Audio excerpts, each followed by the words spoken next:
तो चलिए आज हम स्टार्ट करते हैं क्लास 10th के गणित का तीसरा चैप्टर दो चर वाले रैखिक समीकरण युग्म। इसमें हमें पढ़ना क्या है, प्रश्नावली 3.1। इसमें दिया क्या है देखो, निम्न समस्याओं में रैखिक समीकरणों के युग्म बनाइए और उनके ग्राफीय विधि से हल ज्ञात कीजिए। पहला क्वेश्चन क्या दिया है, कक्षा 10 के 10 विद्यार्थियों ने एक गणित की पहली प्रतियोगिता में भाग लिया। यदि लड़कियों की संख्या लड़कों की संख्या से 4 अधिक हो तो प्रतियोगिता में भाग लिए लड़कों तथा लड़कियों की संख्या ज्ञात कीजिए। तो हमें क्या करना है, लड़कियों की संख्या और लड़कों की संख्या ज्ञात करना है ना। तो चलो देखो,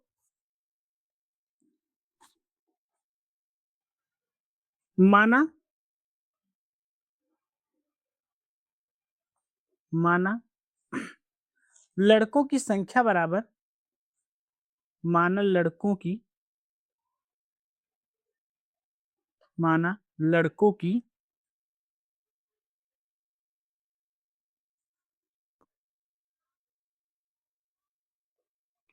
संख्या x तथा लड़कियों की संख्या बराबर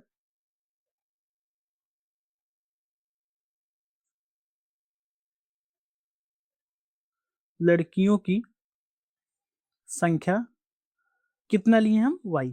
लड़कों की संख्या क्या लिए हम x लिए हैं और लड़कों की संख्या y।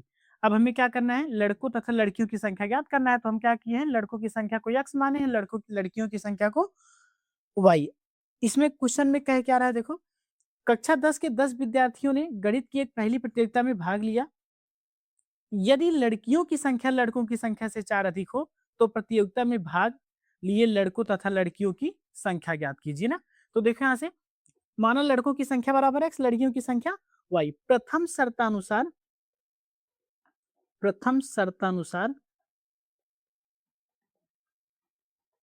पहले शर्त में देखो क्या कह रहा है, कक्षा 10 के 10 विद्यार्थी है ना, तो जिनमें लड़कों और लड़कियों की संख्या इंक्लूड है।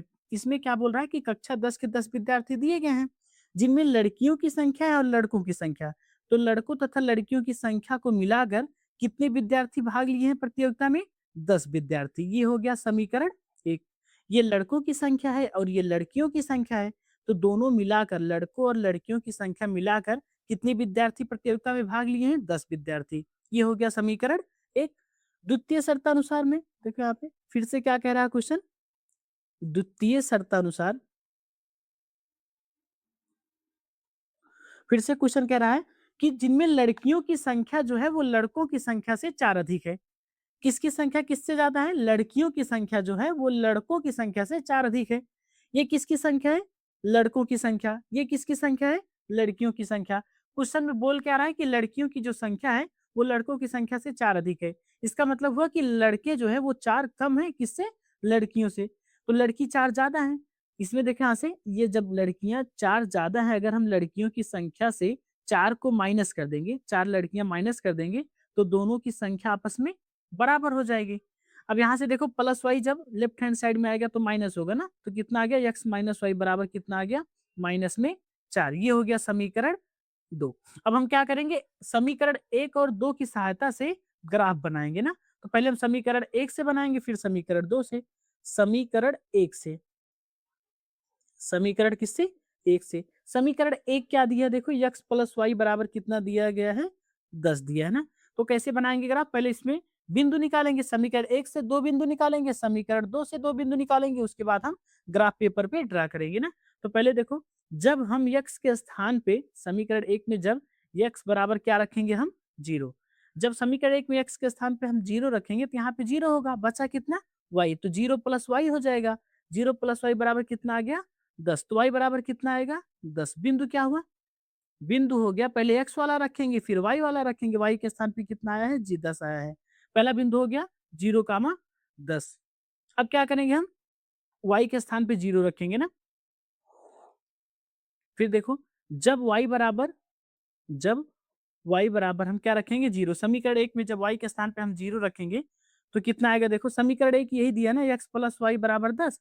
y के स्थान पे अब 0 रखो, यहाँ पे कितना आएगा, x प्लस में 0 बराबर कितना होगा, 10।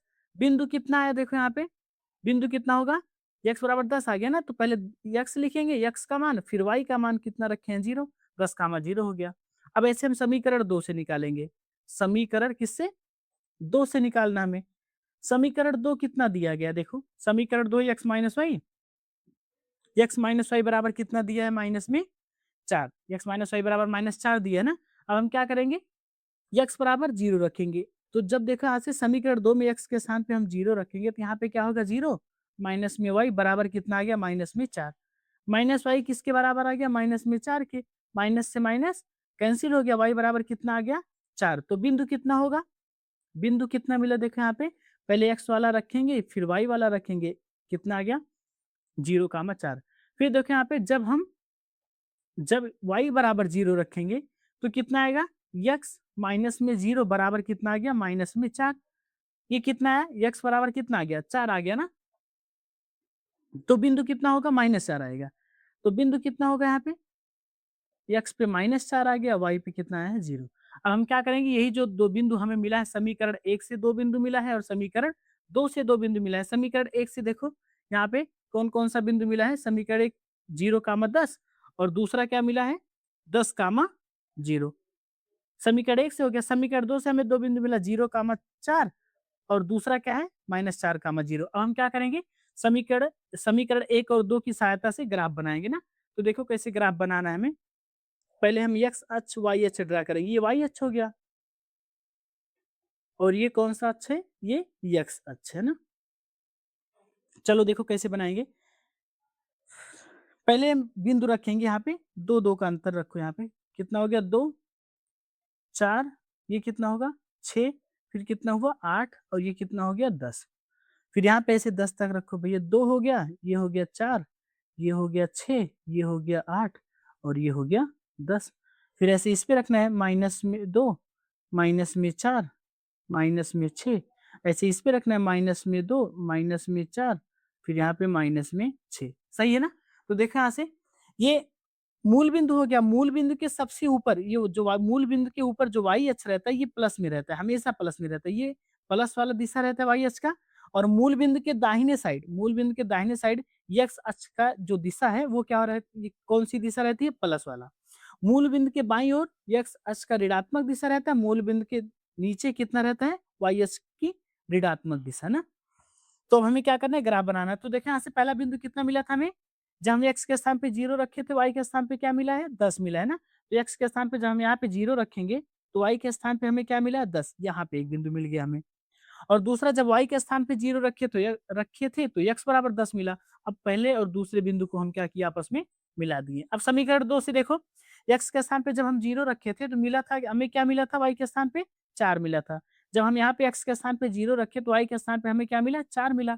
और जब y के स्थान पे हम 0 रखे तो x के स्थान पे हमें -4 मिला। -4 यहाँ पे लिखा है ना। अब दोनों बिंदु को हम ज्वाइन करेंगे आपस में। अब देखें यहाँ से, ये दोनों रेखाएं एक दूसरे को जिस बिंदु पर काटेंगी, ये वाला देखो यहाँ पे बिंदु P पर प्रतिच्छेद कर रही है ना, तो P का निर्देशांक कितना होगा, ये दोनों रेखाएं एक दूसरे को P पर प्रतिच्छेद कर रही है ना, तो P का निर्देशांक कितना होगा, कैसे निकालेंगे देखो। ये पहला समीकरण दिया है और ये दूसरा समीकरण दिया है, तो समीकरण 1 और 2 को चाहे प्रतिस्थापन विधि से हल करो और चाहे विलोपन विधि से ना, या फिर वज्र गुणनखंड विधि से हल करके x y का मान ज्ञात करना है हमें। तो जब हम समीकरण 1 और 2 को हल करेंगे तो x बराबर कितना आएगा, x बराबर कितना आ गया 3 आएगा। और जब x का मान समीकरण 1 में रखेंगे तो y का मान कितना आएगा 7 आएगा ना। तो यहाँ पे जो बिंदु होगा, बिंदु P का जो निर्देशांक होगा वो कितना आएगा 3,7। कितना आएगा 3,7। तो यहाँ पे देखो ये जो 3 लिखा है वो x का मान है, ये जो 7 लिखा है ये y का मान है। तो x हम क्या माने थे, लड़कों की संख्या। x देखो यहाँ पे किसकी संख्या माने थे, लड़कों की संख्या। तो लड़कों की संख्या कितना आ गया 3 आ गया और लड़कियों की संख्या कितना आ गया 7 आ गया। तो 3 और 7 कैसे निकालेंगे, समीकरण 1 और 2 को हम हल करेंगे। समीकरण, अब देखो यहाँ पे जब ये ग्राफ पेपर पे लाइन ड्रा किया जाएगा, ये वाला जब ये पहला लाइन और दूसरा लाइन जो दिया गया है, जब हम ग्राफ पेपर पे निकालेंगे तो यहाँ पे जो x अक्ष को, x अक्ष का जो निर्देशांक आएगा वो कितना आएगा 3 आएगा और y अक्ष का जो निर्देशांक आएगा वो कितना आएगा 7 आएगा। तो वहां पे हमें दिखेगा कि ये 3 है, ये क्या है 7 है। लेकिन हम यहाँ पे प्लेन वाले पेपर पे बनाना है हमें, तो हम कैसे निकालेंगे? एक्स और वाई को समीकरण 1 और 2 को हल करेंगे, एक्स वाई का मान निकालेंगे। तो एक्स का मान कितना आएगा? 3 आएगा, वाई का मान कितना आएगा? 7। तो लड़कों की संख्या कितना आ गया? 7, लड़कों की संख्या कितना आ गया? 3 और लड़कियों की संख्या कितना आ गया? 4। समझ में आया सबको?